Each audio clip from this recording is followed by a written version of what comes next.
जय जय रघुवीर समर्थ. राम राम राम राम.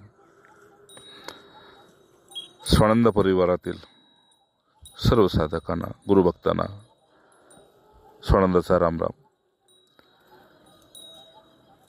आणि परमपूज्य यतीस्वरूप प्रातस्मरणी सद्गुरूंना कोटी कोटी दंडवत प्रणाम. सर्व संतांच्या चरणी दंडवत प्रणाम. राम राम राम. बंधूंनो,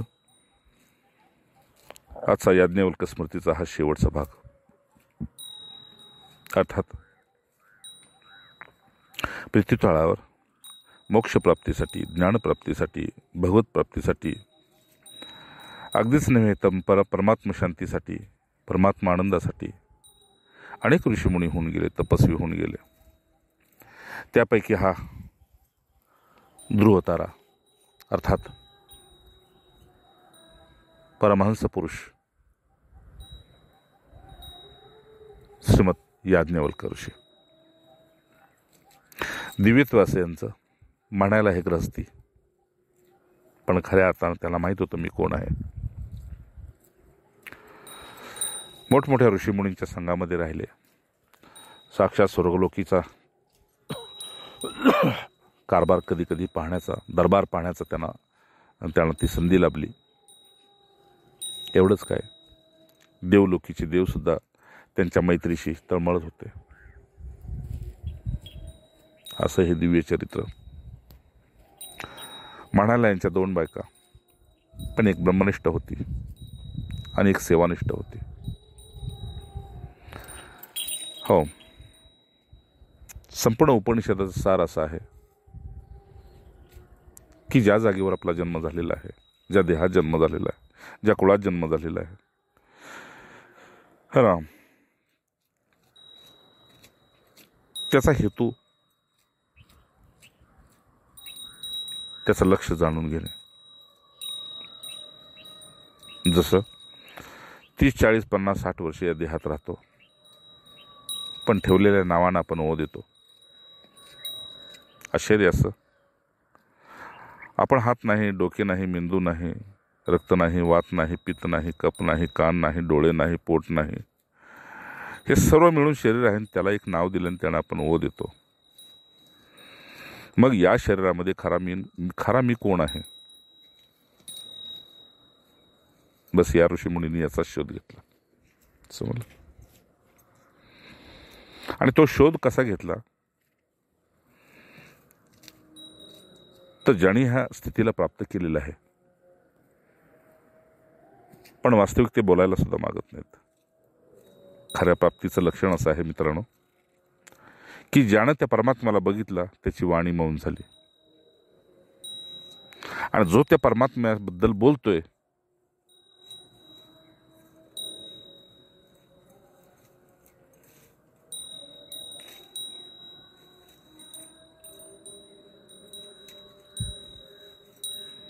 तो सगळी बाह्य लक्षणं सांगतोय. खऱ्या अर्थानं तो पोचला की नाही हे त्यालाच माहीत आहे. म्हणून अशी एक स्थिती आहे प्राप्तीनंतरची की ते परमप्राप्त आहे, ते परमदिव्य आहे, ते परम अलक्षणीय आहे. त्याच्याबद्दल कोणाला का बोलता येत नाही?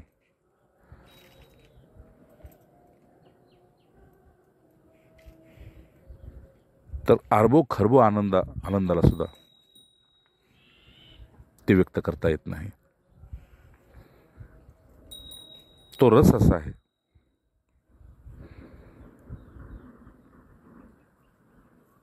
की तो रस ब्रह्मनिष्ठ आहे, एकनिष्ठ आहे. अर्थात ते 2 होऊन बोलायला मागत नाही, 1 होऊन राहायला मागतं, 1 होऊन जगायला मागतं. भाषा समजते का पहा तुम्हाला? पण तरी तिथपर्यंत जायचा प्रयत्न करतोय मी.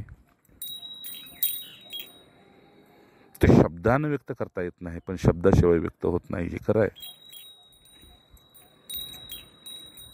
पण ते व्यक्तच करता येत नाही, हे सत्य आहे.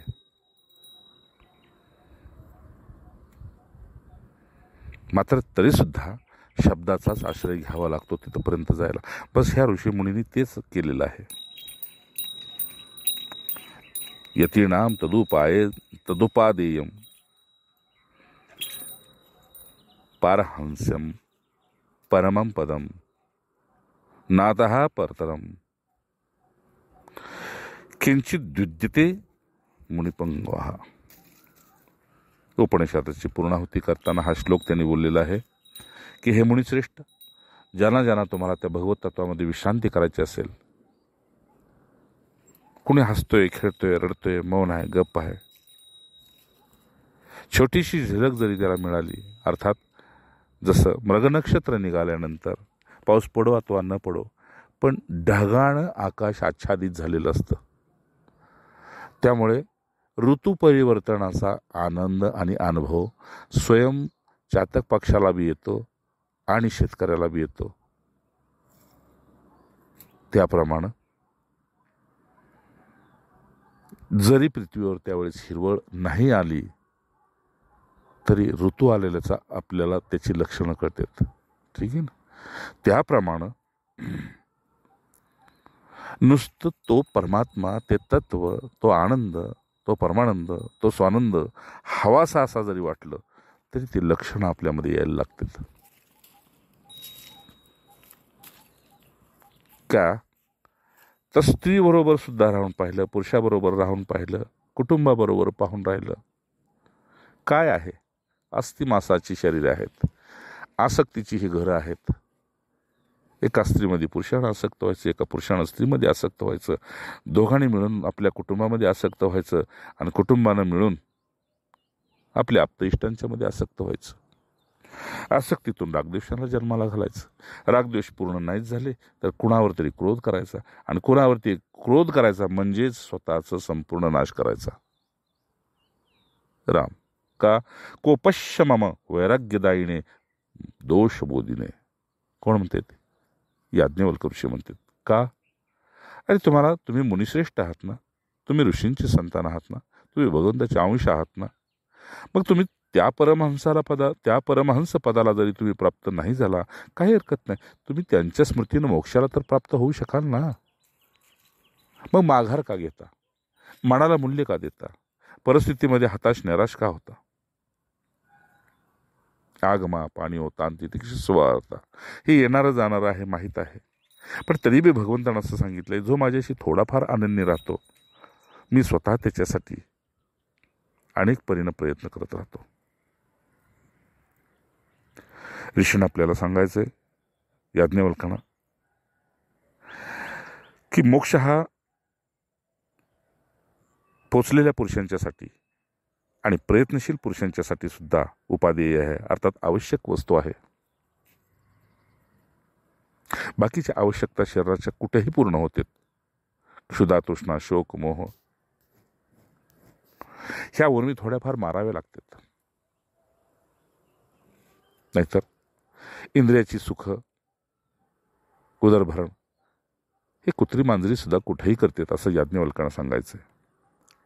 पण त्याच्याही पेक्षा श्रेष्ठ काय असेल, उत्कृष्ट काय असेल, तर उपनिषदाचं लक्ष प्राप्त करून घेणे.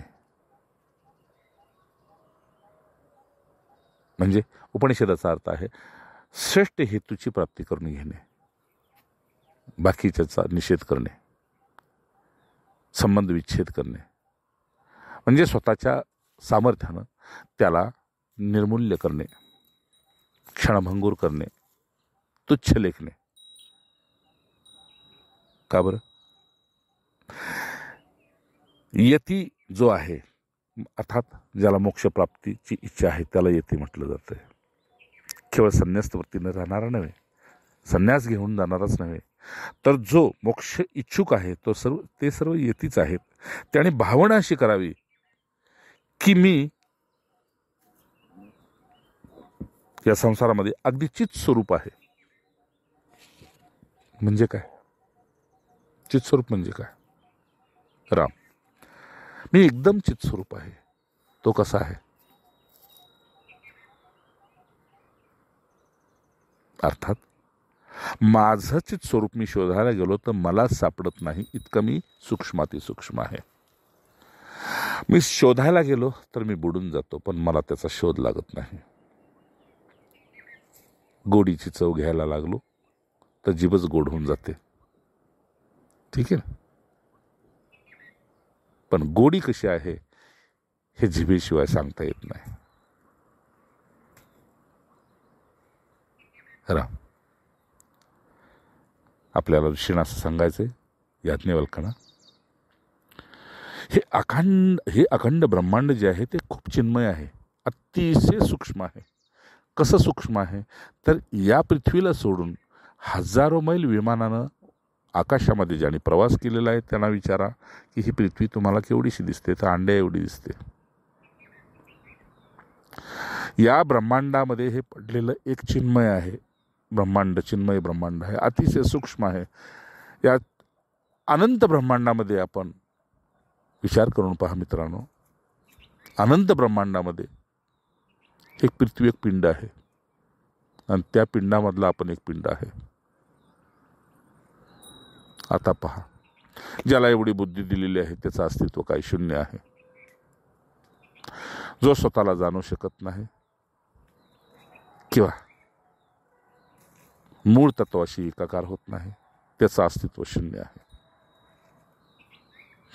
त्याचं करणं आणि त्याचं जगणं शून्य आहे.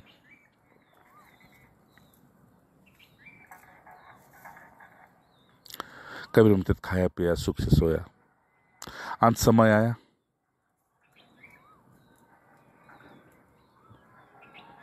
तो बस ये बुदबुदा लोप हो गया.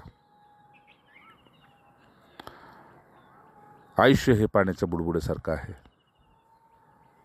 पण लक्ष्य प्राप्तीसाठी ज्याने पाऊल उचललं तो त्या चिद्रूप तत्वापर्यंत सहज जाऊ शकतो, त्या चिद तत्वामध्ये विलीन होऊ शकतो. पण हे करण्यासाठी ही संपूर्ण सृष्टी चिद्रूप आहे हे मान्य करून या भावनेतून तुम्ही खोलात उतरावं लागेल. ऋषी म्हणतात, काही जलाशयाला पायऱ्या असतात, काही जलाशयाला पायऱ्या नसतात.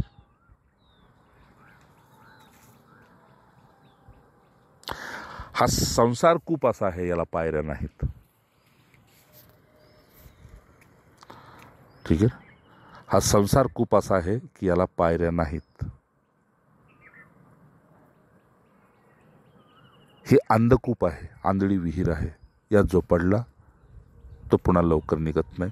त्याला कोणाची तरी शेवटी कोणाचा तरी आश्रय घ्यावा लागतो, ऋषीनं किंवा व्यक्तीचा आश्रय घ्यावा लागतो, तेव्हाच तो बाहेर निघतो. म्हणून तुमच्या आश्रयासाठी एक सद्गुरू, एक संत, एक महात्मा, एक पोचलेल्या पुरुषाशिवाय दुसरी कुठलीच रस्सी तुमच्या कामाला येणार नाही.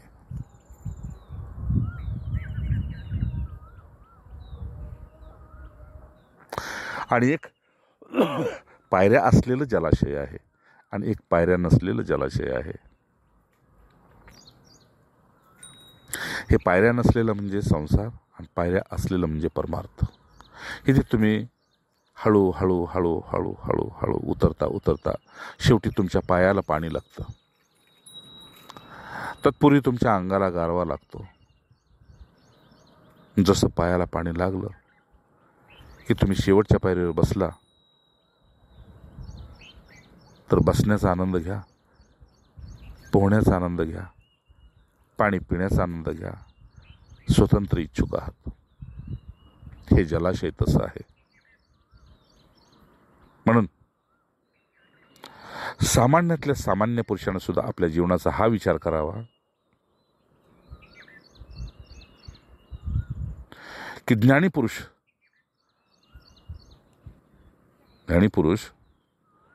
सामान्य माणसांच्या संगतीमध्ये जरा सुद्धा राहायला मागत नाही.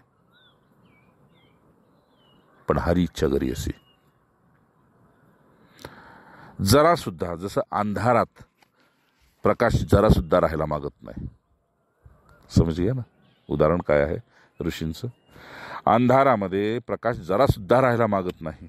त्यामुळे अज्ञानी लोकात ज्ञानी पुरुष क्षण मात्र थांबायला मागत नाही.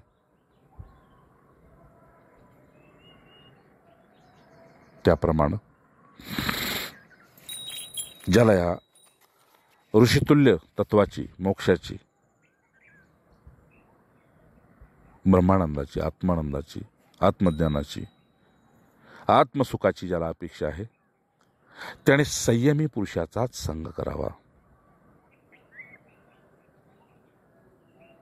वरून अज्ञानी आणि ज्ञानी पुरुषांच्या क्रिया समानच दिसतात, पण एकाचं शरीर भोगत असतं,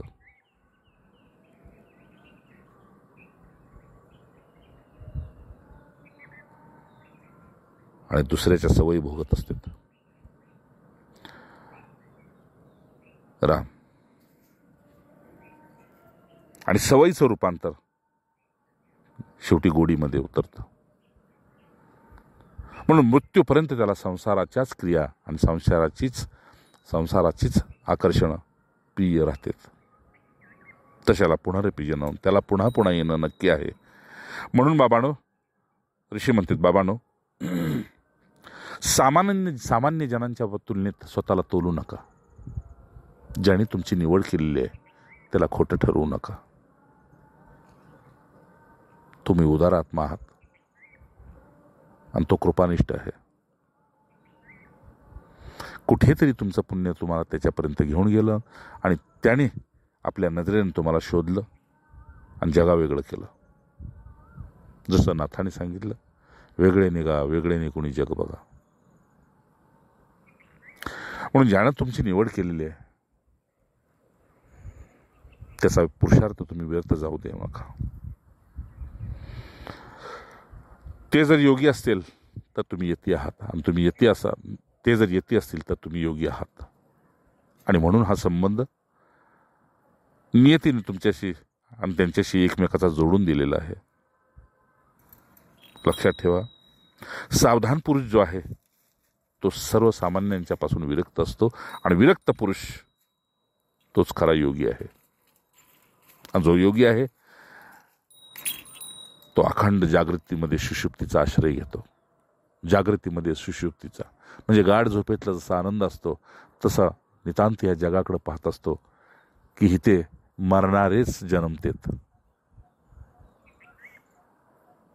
मरणारेच जन्मतेत, आणि इंद्रिया अधीन राहून, कामक्रोधाच्या अधीन राहून वैराग्य गमावतात. बाकी काहीच नाही. ज्यानं वैराग्य गमावलं त्यानं सर्वस्व गमावलं. म्हणून ते वैराग्य तुमच्या नजरेबरोबर जगण्यात असावं असा याज्ञवल्क्यांचा कयास आहे आपल्याबद्दल. राम. ऋषी आपल्या अन्य ऋषी मित्रांना सांगतात, मी तुम्हाला निमित्त करून हे उपनिषद सांगतोय खरं मित्रांनो, परंतु हे संपूर्ण चराचरातल्या जगासाठी आहे, जीवांच्यासाठी आहे, ज्यांना मोक्षाची इच्छा आहे. का तर प्राप्तीनंतर क्रोध,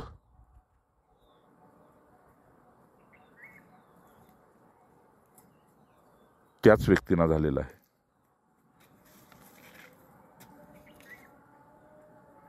ज्यांच्या शांतीभंगाचा प्रकृतीने प्रयास केलेला आहे, ज्यांच्या प्रेमभंगाचा प्रयास केलेला आहे, त्यांनाच क्रोध झालेला आहे. परंतु तरी सुद्धा ते म्हणतात, नमस्तु मम कोपाय स्वाश्रय ज्वालिने वृषम कोपश्य मम वैराग्यदायीने दोषबोधीने. अर्थात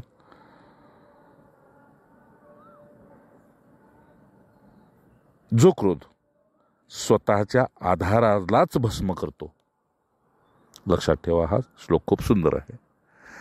जो क्रोध स्वतःच्या आधारालाच भस्म करतो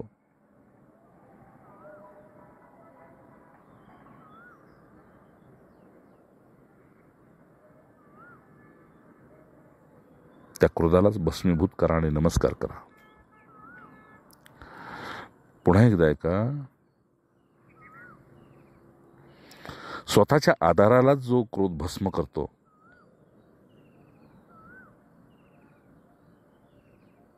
त्या क्रोधाला थोडं नीट पहा. तुमचं वैराग्य नष्ट करतं, तुमची शांती नष्ट करतं, तुमचं प्रेम नष्ट करतं ते क्रोध. आणि क्रोधाचं कारण तरी काय? याज्ञवल्क्य म्हणतात, क्रोधाचं कारण काय आहे? त्यांचं मत असं कि क्रोध करने वाले आदमी से एक बार पूछ लो तुम्हारे क्रोध का कारण क्या है. माझी चूक असेल तर मी नतमस्तक होतो आणि तुझी इच्छा असेल तर मी प्रस्थान करतो. पण तुझी इच्छा काय, क्रोधाची इच्छा काय? मग संपूर्ण मूळ कारण काय असेल? ऋषी म्हणते संपूर्ण मूळ काय असेल तर कामना, आणि या कामनेतून क्रोधाचा जन्म झाला. आणि म्हणून या कामनेचा नाश करण्यासाठी, मोक्ष मार्गीने जाणाऱ्यासाठी त्याचं लक्ष बलवान असलं पाहिजे. आणि लक्ष बलवान त्याच वेळे होतं या संसाराचा परिणाम आपल्या डोळ्यासमोर रोज दिसतोय, क्षणोक्षणी दिसतोय. त्या परिणामाला तुम्ही वारंवार नमस्कार करा, ज्या परिणामानं तुम्हाला जाग केलेलं आहे. राम.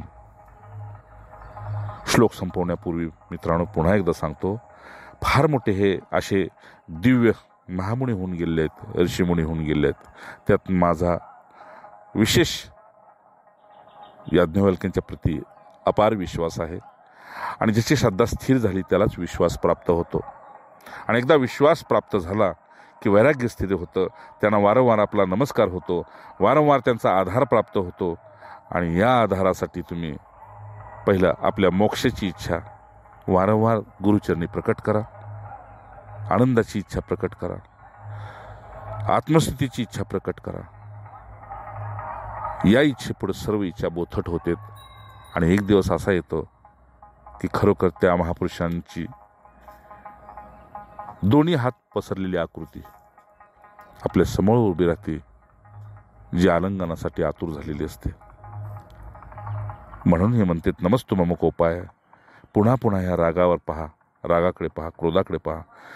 हा क्रोध आपल्यामध्ये उत्पन्न होतो त्याचं कारण काय आहे तर कामना. पण कामनेचा नाश करण्यासाठी शिवाने अनेक वर्ष वैराग्य केलं.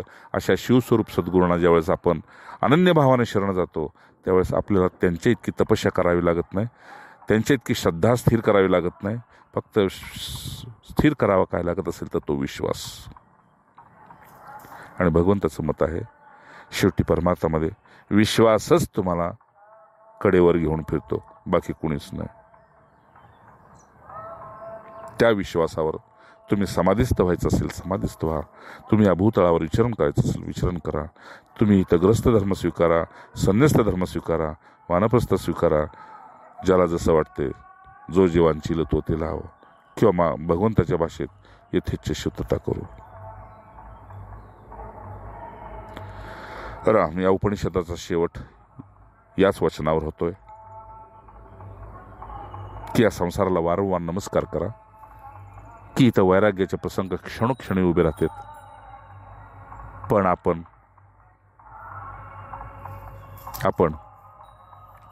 स्वाभिमान गमावल्यामुळं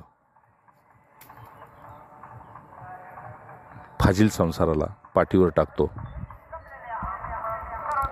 आणि ज्ञानाची तलवार बोथट करतो. म्हणून येणाऱ्या प्रत्येक प्रसंगातून शिका आणि वैराग्याची तलवार तुम्ही अखंड तुमच्या कमरेला बांधून ठेवा. त्या तलवारीच्या दोन धारा असाव्यात म्हणतात, एका बाजूला विवेक आणि दुसऱ्या बाजूला वैराग्य. आणि हे फक्त मनुष्याकडेच आहे, अन्य कोणाकडे नाही. ज्यानं वैराग्याच्या द्वारा, विवेकाच्या द्वारा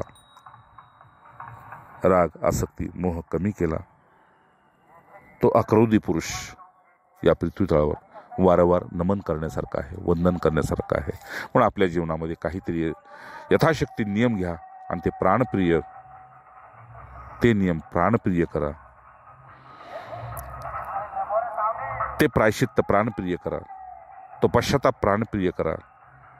आणि पुन्हा एकदा मोक्षाच्या वाटेनं कंबर बांधून गुरूंच्या पावलावर पाऊल टाकून, संतांच्या ऋषीमुनींच्या पावलावर पाऊल टाकून खऱ्या जीवनाचा आनंद घ्या आणि खोट्या जीवनाचा त्याग करा. सर्व उपनिषदाचा सार हाच आहे, केवळ हाच आहे की बोधप्राप्तीनंतर प्रत्येक पुरुष संन्यासी आहे, किंवा बोधप्राप्तीसाठी चालणारा प्रत्येक पुरुष संन्यासी आहे. राम. जय जय रघुवीर समर्थ. राम राम राम राम राम.